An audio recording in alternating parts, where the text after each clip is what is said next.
My husband walked in on me cheating on him with another man, and his reaction was intense. Consequently, he was sentenced to 7 years in jail, and now my entire family despises me. I've shattered our once happy family, and I can't help but acknowledge that my actions were selfish. I repeat this self-condemnation almost every night as I sit in the silence of my empty home. My children are not with me, and understandably, my ex-husband harbors deep resentment towards me. My immediate family is divided, and I've never stopped hating myself for what I did. My selfish act took place in 2015, and I've just turned 39. Reflecting on my past, I realize I didn't fully appreciate my ex-husband. He consistently praised my looks, paid attention to our intimate life, and cared for me, treating me as an equal partner rather than putting me on a pedestal. Our relationship, spanning 20 years, began as high school sweethearts and evolved into a deep, exclusive love. Our bond felt natural and right, earning him admiration from my family. My brother, in particular, revered him for his guidance during tough times. He was a man others relied on in their moments of need, always ready to lend a hand. Throughout our years together, he was a genuinely good person, and we raised 2 determined boys. At the time of this incident, our children were in their teenage years. I had gained weight and felt self-conscious, but my ex always reassured me of my beauty. We rarely argued, but when we did, it usually centered around our sex life, or rather, my lack of interest. The things I declined to do in bed were not due to a lack of desire, but more a matter of not being in the mood, something he understood.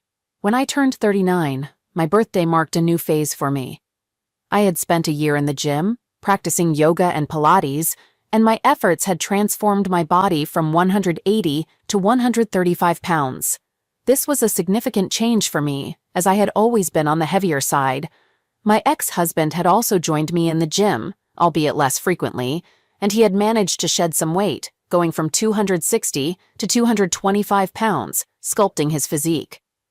Despite my improved appearance, my ex-husband couldn't keep his hands off me. However, for some inexplicable reason, I still wasn't in the mood. He tried everything, taking me out to dinners, dancing, and going on regular walks. He continued to help around the house, and his eyes still held the same love and desire for me after 2 decades together. Any woman would have longed for that kind of attention. But mentally, I remained disinterested. At the time, I attributed my disinterest to early menopause, since we only engaged in intimacy 2 or 3 times a month, and it was usually a quick affair. However, my ex-husband desired more, and no matter how hard he tried, I just couldn't reciprocate his feelings. He suggested couple counseling, but I stubbornly refused. My selfishness began to emerge shortly after my birthday. A new, slightly younger and attractive manager started working in my office and showed interest in me. At first, I dismissed his advances, but our interactions evolved from casual chats to flirting. Even though I showed him my wedding ring, I couldn't resist responding to his flirtations and started sharing personal details about my life.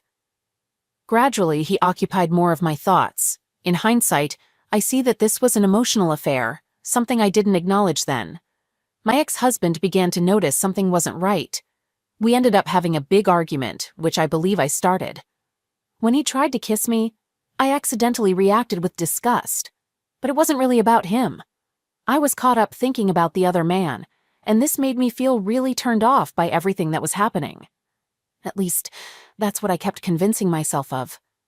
A week after that pivotal day, I arranged to meet the new manager at a cafe with the intention of firmly telling him to leave me alone and put an end to this situation. However, before I could utter a single word, he surprised me with a kiss, and my thoughts went blank. That moment marked the beginning of our 6-month affair. During this time, I noticed myself being more open and enthusiastic with this other man, doing things I hadn't with my ex. I was always ready and seemed more interested, maybe due to the excitement of something new. Meanwhile, my intimacy with my ex lessened, and I started to distance myself, criticizing his small habits and even demeaning him. I'm ashamed of how I acted then. It took my brother telling me about my ex's deepening depression and thoughts of leaving for me to realize the gravity of my actions. Right away, I broke off the affair, left my job, and decided to show my husband love and desire, hoping to mend our relationship and be a better wife. Then, the man I had the affair with came to my house, bringing a box of my office items that I had requested to be sent. During our talk, he asked why things ended. I told him I had to concentrate on my marriage and asked him to go. He asked for one more meeting, and sadly, I said yes. We went to the guest room and things got intense, making me lose track of time. Suddenly, my ex walked in. My affair partner pulled back abruptly, hitting the wall with a loud noise. My ex had bloodshot eyes, tears rolling down, and trembling lips showing deep hurt. I was completely disgusted by the situation. When the other man tried to leave, my ex confronted him. The man warned my ex to back off, but my ex couldn't hold back and attacked him. I yelled and begged my ex to stop. In a panic, I tried to intervene by jumping on his back, but ended up getting thrown to the ground. For a while, everything seemed blurry and sounds were muffled. When things became clear again, my ex had subdued my affair partner and was on the phone. I was just staring at the other man's bruised face and teeth on the floor. There was a loud knock, and my ex put the phone on speaker, set it down, and knelt with his hands behind his head. The police burst in and handcuffed him. Soon after, paramedics showed up. I found out he had called 911 himself. At the hospital, the situation got even worse. My dad was silent, looking ashamed, while my brother was furiously yelling at me. He looked heartbroken, asking how I could hurt my ex like that. My mom tried to soothe me, saying things would get better, but this made my dad raise his voice at her. His family was furious. His sisters threatened me, and his parents looked like they wanted me to suffer. I tried to talk to my kids, but they wouldn't respond. My sons wouldn't even look at me. At the same time, the man I had the affair with was badly hurt and needed surgery to fix his face after the fight with my ex. At the hospital, a woman suddenly came into my room and started attacking me. My brother had to pull her off. She was the wife of the man I had the affair with. I didn't know he was married. He never wore a ring or mentioned it. This made me feel even more guilty. Before the trial, my sons stayed with their grandparents on my ex's side, and my daughters stopped talking to me. My ex didn't want to see me either. When I tried to visit him in jail, they wouldn't let me. My brother, who worked at the correctional facility, arranged for my ex to be transferred there so he could watch over him. When I asked my brother to pass a message to my ex, he angrily told me to go to hell. During the trial, seeing my ex for the first time in 3 months, his anger was so intense it hurt more than I could have imagined. He had always looked at me with love, even when we argued, but now it was pure hatred. I had to leave to cry in the bathroom. Time went by, and I had to share the details of my affair in court, in front of everyone. When I told them how long it had been going on, my ex looked devastated, and my dad left the courtroom suddenly. Hearing my ex's testimony, I found out he had planned to surprise me with lunch and a weekend trip to the Catskills. He had a whole romantic weekend planned but walked in on us instead. When the other man told him to move, my ex snapped and attacked him, stopping only when he pushed me away.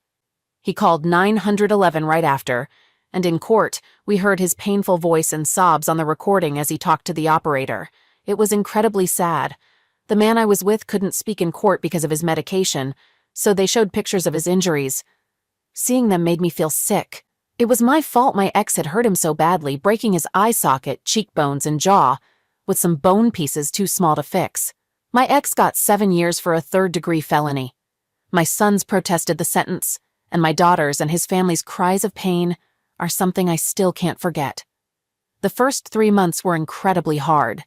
My affair partner's ex-wife sued me for alienation of affection. My ex filed for divorce, my oldest son moved out, my other son stayed in his room all the time, and my twins were really acting out. My ex's sisters confronted me in a store, and his mom spat at me when I tried to apologize. My dad and brother wouldn't talk to me, and even my childhood friends were split on the issue. I had to find a new job because we had no money coming in and our savings were almost gone.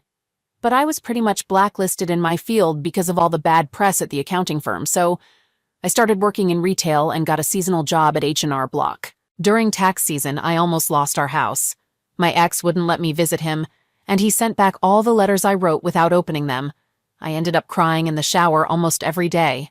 My parents' marriage suffered because my mom kept defending me, and my brother acted like I didn't exist. The guilt was crushing, and I started thinking about just disappearing and leaving everything behind. After some time, I decided to see a therapist, who told me I had become too laid back with my ex. She said I saw him more as a friend with benefits than a husband, and she was right. I was too comfortable with him. To me, he was a companion, but he still viewed me as his wife, the mother of his children, and the woman he loved. I had definitely taken him for granted. A whole year passed, a year where my children didn't talk to me. Whenever I made dinner, they would just take their food to their rooms, not even looking at me. I broke down several times, begging them to talk to me, but they stayed quiet. My brother got married, and I wasn't invited, although my kids were. I kept trying to visit my ex, hoping he would let me see him, but I was always turned away, and he never opened my letters. Deep down, I knew I deserved the depression that had taken over me. Suddenly, my brother showed up one day, the first time I'd seen him since the trial. I was happy to see him, but he wasn't there to make up. He came to scold me.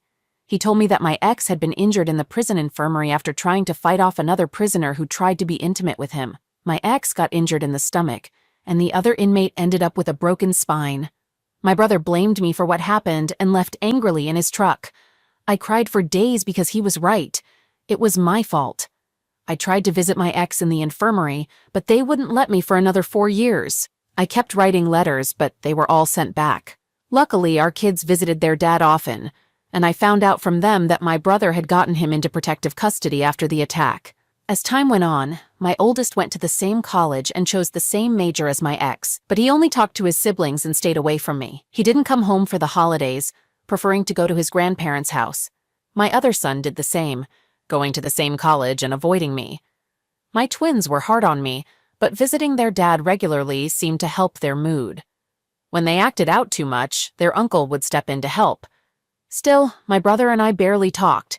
I tried to visit his wife when their first child was born, but they asked me to leave. My mom kept me updated on their lives, while my dad continued to act like I didn't exist. Then, in early May this year, my kids came home for 4 months.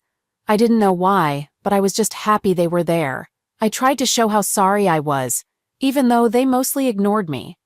Gradually, they started talking to me again. It was great to catch up with them and hear about their lives. My oldest was in a relationship for over a year, my second son was on the college track team, and my daughters were talking to me again. Seeing the pain I caused them made me feel even more guilty. Watching them smile, joke around, and have dinner together made me yearn for what we lost. As August drew to a close, I eagerly anticipated my twins' first day of their senior year, which coincided with their 18th birthday. I shared my enthusiasm for their birthday celebration and outlined my plans. Surprisingly, my girls requested to celebrate it on a different day without hesitation. Their request left me bewildered because I thought we were making progress in rebuilding our relationship. When I inquired about their reasoning, one of them responded, "Because Dad is throwing us a party and I don't want you near him." This statement caught me off guard, and I sought clarification on when their father had been released. They informed me that he had been released at the end of April due to good behavior. Tears welled up in my eyes upon hearing this news, and it shattered me further. Their increased presence in the house was a result of his return. Their happiness and contentment stemmed from having their father back in their lives, not from the progress we were making in healing. They had him back. I asked about his living arrangements, and they disclosed that he was residing with my brother. I attempted to contact my brother, desperate for a conversation, but he refused. I made an effort to visit, clutching the letters that had been returned over the years, and caught a glimpse of him briefly through the partially open door. I called out his name, but my brother requested that I leave. I handed him the letters and departed. As I reached the driveway, I heard his voice. I turned around and he was approaching me. Tears streamed down my face and I moved to embrace him. He returned my letters, uttering coldly, "You forgot this." And I wept as I watched him walk away. I begged and pleaded for him to talk to me, but he simply retreated into the house. My children stood by the door, gazing at me with an absence of affection in their eyes. In that moment, I realized that my children were merely tolerating my presence. Nevertheless, I maintained a fervent desire to mend our fractured bonds. I yearned to confess my selfishness, express how much I had missed him, and convey my profound remorse for dismantling what we once shared. So I continued to navigate my daily life, hoping for an opportunity to make amends. I learned from my mother that my affair partner's ex-wife had visited my ex 2 years ago and was still making periodic visits. Honestly, I cared little about that. My sole wish was for him to somehow forgive me, engage in conversation with me, stand by my side, and regard me with the same affection as before. I longed for my children to stand with us, and I harbored a deep yearning to reunite my family, even though I recognized that I didn't deserve it. Even if by some miracle we were to reconcile, it could never be the same. I had acted selfishly, and I wished fervently that I could undo it all. Now let's take a look at the community's perspective. In the first opinion, there's sympathy for my ex-husband, recognizing the emotional misuse and dismissive behavior I inflicted upon him. The advice here emphasizes the importance of seeking support from friends who will hold me accountable for my actions rather than condoning them. It's suggested that therapy is needed. Opinion number 2 suggests that I should stop trying to reconnect with my former family members and those who have distanced themselves from me. The advice is to live my life and move forward. These opinions reveal the complexity and seriousness of the situation, underlining the need for self-reflection and personal growth. It's essential to avoid actions that might come across as harassment. Sometimes it's crucial to recognize when certain situations have reached an irreparable point. In opinion number 3, it's acknowledged that my children have cut off contact, possibly because my twins are still underage and living with me. The gravity of the situation, where my family essentially lost their father and my ex lost years of his life in a hostile environment, is recognized. This opinion sees my letters and apologies as ineffective and advises me to respect my ex's choice, focusing on my own mental health and my relationship with my children. The idea of returning to the way things were is deemed unrealistic, and it's recommended to be realistic about the future of my relationship with my ex. In summary, opinion number 3 advises acceptance of the situation, personal growth, and a focus on rebuilding relationships with my children. All right, that was a fun story. Now let's move on to another exciting one. Stay tuned and let's dive in. I, 28-year-old man, recently went through a divorce with my ex-wife, 25-year-old woman, after being married for 2 years. I first met my wife when we were in college. At that time, I was ahead of her in class, and after becoming friends, I graduated, but we kept in touch. Luckily, I quickly found a well-paying job a few months after graduating. During this period, my wife and I grew closer, and I occasionally provided her with financial support to help her with her needs. Even though we weren't officially dating, we became intimate, essentially having a friends-with-benefits relationship. Over time, I developed strong feelings for her, and we eventually started dating officially. While we were dating, our relationship had its fair share of highs and lows. Looking back, I should have seen these challenges as warning signs. However, because I was deeply in love with her, I believed that my positive influence would eventually lead to her changing for the better. I wasn't the type of boyfriend who constantly argued or fought, but my wife often was. She would argue about virtually everything, even over trivial matters that shouldn't have resulted in arguments. She had a defensive personality and struggled to admit when she was wrong, even when it was clear she had made a mistake. Despite these challenges, we continued dating for 2 years, with a few breakups along the way, and eventually we got married. Apart from her defensive nature and difficulty managing her anger, my wife was a good person. She took care of me, met my needs, and looked after our home. Additionally, she excelled in managing finances, which was a skill I lacked. However, in the first year of our marriage, a situation arose that nearly tore our marriage apart. I had a female colleague at work with whom I was close. We would have lunch together, and sometimes I would give her a ride home after work. My wife was not comfortable with this arrangement, despite being familiar with my colleague. No matter how much I tried to explain that there was nothing romantic between my colleague and me, my wife remained unconvinced and disapproved of our interactions. One day after work, I offered to give a few of my colleagues a ride to the bus station, as I often did. A female friend of mine chose to sit in the front with me. Unexpectedly, my wife suddenly emerged from where she had been hiding and physically attacked my female colleague. She caused a chaotic scene at my workplace, and I almost lost my job due to her actions.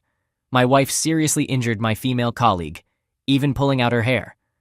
Ultimately, I had to cover all the hospital bills and pleaded with my colleague not to press charges. This incident was one of the most embarrassing moments of my life. When I confronted my wife at home, she showed no remorse. Instead, she claimed she knew I was cheating on her and hurled insults at me. I couldn't fathom where all these accusations were coming from because I had never been unfaithful to her, not even when we were dating. I made a sincere effort to remain faithful, but she would accuse me of infidelity at the slightest opportunity. But the problems didn't end there. She constantly invaded my privacy. I often woke up to find her going through my phone, and if I protested, she would hand me her phone and tell me to go through it as well. For 2 years I endured this, believing that her behavior stemmed from insecurity and a fear of losing me because she loved me so much. Little did I know that she had been steadily cheating on me and deceiving me the entire time. Furthermore, when she handed me her phone, I never actually checked it because I trusted that she had nothing to hide. In reality, she had secrets hidden away. My line of work required occasional travel to meet with clients, and every time I informed my wife about an upcoming trip, it inevitably led to an argument. The primary reason for these fights was her claim that I didn't spend enough time with her, and she disliked my frequent traveling. So, the last time I traveled, this was before I discovered her hypocrisy. I finished my business with a client a day ahead of schedule and decided to return home to surprise my wife, knowing she wasn't pleased about my travels. When I arrived home, the house was quiet, but I noticed a pair of sneakers in my living room that didn't belong to me. As I walked down the corridor, I saw a shirt just outside our bedroom door. The bedroom was slightly ajar, and when I opened it to investigate, I found my wife and my closest college friend in bed together. They were both unclothed and cuddled up, sound asleep and snoring, indicating they had just been intimate. Wow! I was completely shocked and devastated. I couldn't believe that my wife, who had accused me multiple times of cheating when I was innocent, was actually having an affair with my friend. In that moment, I felt a strong urge to confront them, but I realized that doing so would only make things worse. Instead, I took out my phone and discreetly snapped several pictures of them. Then I left the house. While they were still asleep, I shared their pictures in my wife's family WhatsApp group and sent them to our close friends and even the people who knew my college friend. By the time they woke up, almost everyone in our social circle had seen those pictures and sent them angry messages. Shortly after, my wife realized what was happening and called me to ask if I had received any pictures from an unknown number. I told her that I had given her up that evening to collect her things and leave my house. When I said that, she understood it was me, and instead of getting defensive like I expected, she started pleading with me on the phone. She claimed it wasn't what it seemed and couldn't explain how it had happened, but I didn't buy into her excuses. After I shared the pictures with my friends, some of them confessed that they knew about my wife's infidelity. I was stunned that some of my friends had known about my wife and my friend cheating on me, but had never said anything. I was furious and decided to cut them off completely by blocking them. As for my wife, she begged me not to make a decision that would ruin our marriage, despite having already destroyed it with her infidelity. I had grown tired of her and her manipulation, and I didn't hesitate to divorce her. As someone mentioned before, I'd like to emphasize that some women aren't worth the sacrifices men make for them. It's still hard to believe that while I was trying my best to be a good husband to her, my wife had been cheating on me since the first year of our marriage, and I never suspected a thing. She went so far as to paint me as the villain all the time, while she was having an affair right under my nose with my friend. Speaking of him, I cut all ties with him, and as I share this story, I consider him dead to me, along with my friends who watched my wife cheat on me but never said anything. I've made up my mind never to marry again. Marriage isn't worth all the stress and drama, and it's better to be a single and free man than to be married to a manipulative and unfaithful cheater.